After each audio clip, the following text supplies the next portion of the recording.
también parte del Sindicato Andaluz de Trabajadores y Trabajadoras, pero estoy aquí representando al Grupo de Estudios Campesinos Juan Díaz del Moral, de Andalucía. Y yo creo que estamos en un punto muy interesante, muy maduro del debate sobre la cuestión del acaparamiento y el acceso de tierra. Simplemente ha habido dos cuestiones que me han puesto un poco triste, que las voy a compartir. Una es cuando escuchaba esta mañana al director general exponer que de algún modo la cuestión del acaparamiento de tierra, más que un problema político, es un problema técnico, es un problema económico, entonces hay que venir con datos, hay que venir con números, porque se trata de un problema que se soluciona, que tiene soluciones técnicas, y ante la imposibilidad de estas soluciones técnicas no cabe otro tipo de propuesta. También me confundí un poco al Marcel, que con mucho respeto, ¿no?, pero con la cuestión de que me desorienta un poco, ¿no?, este tema de tratar de convencer, ¿no?, a los poderosos, tratar de convencer al status quo. Y yo creo que es interesante que, por la línea que se está empezando a comprender la cuestión del acaparamiento de tierra en otros continentes, pero también dentro de Europa, como un proceso histórico de acumulación de capital que se da desde Europa, en la conformación de la Europa moderna, y que se viene dando desde hace siglos hasta la actualidad. Es decir, hay una construcción del Estado contra los campesinos, de expulsión de campesinos, de acaparamiento de tierra. Esto no es un fenómeno nuevo que surge con el neoliberalismo en las últimas 2 décadas, ni 3 décadas, sino que tiene una lectura larga, histórica, y que viene hasta la actualidad. Y en ese sentido yo creo que tiene mucha complejidad el acaparamiento, ¿no? Y por situar simplemente 4 ejemplos muy breves, en Andalucía, como decía el compañero Pablo, el 66% de las tierras cultivables está en manos de menos del 6% de propietarios, y hay un nuevo proceso de acaparamiento por parte de la clase bancaria, que ante el sistema de créditos, de crédito agrario, digamos, las pequeñas y medianas cooperativas quiebran y los bancos compran las tierras y reciben más subvenciones de las PAC. Entonces es un proceso, digamos, imparable, en el que los bancos dan crédito, las cooperativas quiebran, compran más tierra, dan crédito, y es un proceso, digamos, una rueda de destrucción que parece ser por ahora imparable. En cuanto a la agricultura tradicional, tiene otro problema, que son los casos de distribución. No existe políticas públicas de distribución de alimentos, de distribución local de los alimentos que se producen. Hay una transnacionalización y una economía a escala que no permite la distribución a pequeña escala, y esto hace que sea inconcebible la competencia entre los pequeños productores y los grandes productores. Por tanto, vienen a la ruina, venden sus tierras y continúa la cuestión del acaparamiento.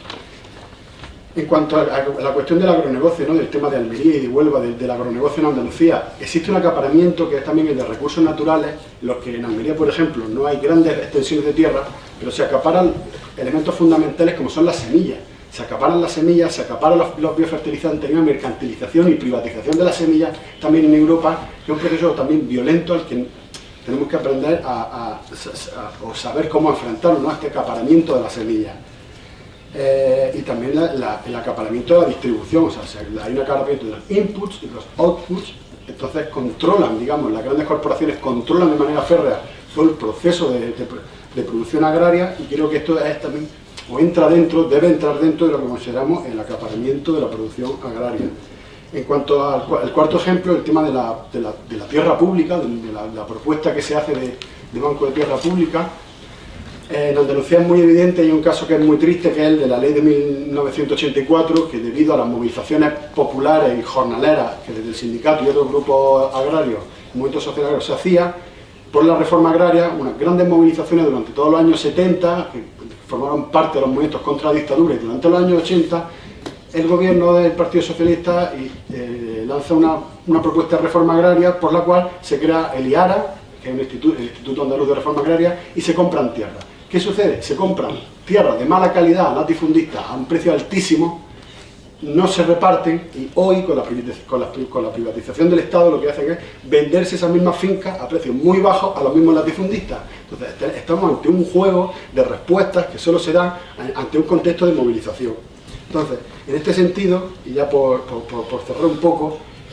si entendemos el acaparamiento de tierras como un proceso largo de desposesión, de acumulación por desposesión, como dicen algunos autores, yo creo que hay un elemento importante, es que no es tanto una desposesión, porque la desposesión hace referencia digamos, a desposeer únicamente, a quitar algo, pero creo que sería más importante hablar de despojo, porque la tierra, a pesar de que todos sabemos que no es solo una mercancía, también es una forma de comprender el mundo, es una forma de estar en el mundo, y creo que al quitarle la tierra a una comunidad, creo que se le está quitando todo lo que tenía hasta entonces, desde muchos años, hacia esta parte. Yo creo que en la cuestión de la lucha contra el acaparamiento de tierra, creo que debemos, en la línea de lo que han dicho varios compañeros, hay que situarla dentro de un contexto de transformación social, porque evidentemente estamos como contra un muro intentando desarrollar políticas de transformación en un contexto reaccionario, si me permitís la broma, ¿no? Pero las reglas del juego no permiten cambiar esas reglas del juego. En la cuestión de la política agraria, de la política agraria comunitaria y de las políticas agrarias nacionales, no se permite, no se está dando la oportunidad de cambiar las reglas del juego, y es un poco en el laberinto que nos encontramos muchas de las organizaciones agrarias, que nuestras propuestas no se escuchan porque el propio juego no permite cambiar las reglas del juego en política agraria. Yo creo que ya por terminar, un elemento importante sería volver a situar, digamos, a los movimientos sociales agrarios en el centro como agente de esa transformación. Creo que todavía seguimos muy en la línea de situar al Estado como agente de esa transformación, la política pública, la capacidad política del Estado, pero creo que hay un eje importante, que esto se ha demostrado, por ejemplo, en Latinoamérica.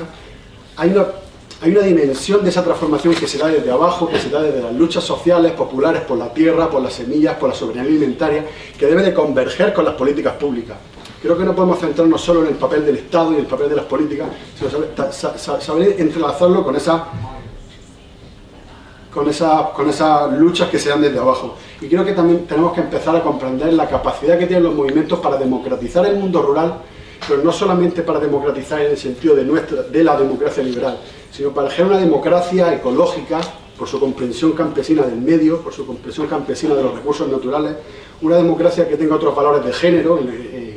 en cuanto a la forma en que se entiende, digamos, la cuestión de género en las sociedades campesinas,